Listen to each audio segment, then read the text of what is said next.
Hi guys, thank you for watching. Ngayon magluluto po tayo ng kutsinta gamit yung cornstarch. Ito yung mga sangkap na kailangan natin. Paghaluin lang natin sa isang bowl. All-purpose flour, cornstarch, muscovado at white sugar,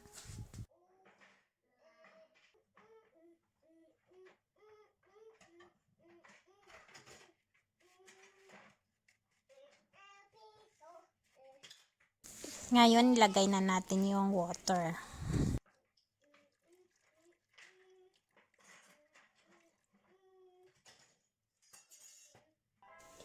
Tsaka yung lye water. Para sa substitute ng lye water, click nyo lang po yung video description sa video na to. Kailangan yung mixture ng kutsinta, salain muna natin 2 to 3 times para mawala yung buo. Tsaka natin ilagay sa moulder.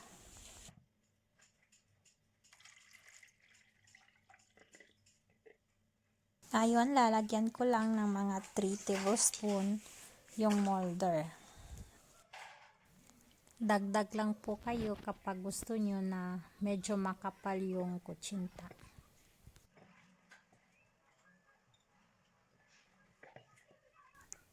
At siguraduhin na lagyan ng tela yung takip ng steamer. At i-steam lang natin 15 to 20 minutes. Babalikan lang natin mamaya kapag luto na yung kutsinta or paano ko i-unmold. Until next time mga kakutsinato, subscribe lang po para ma-update kayo sa iba pang recipes na share ko sa inyo. Salamat! Ito na po yung kutsinta natin gamit yung cornstarch. More or less, halos pareho lang po ang result gamit yung cassava flour.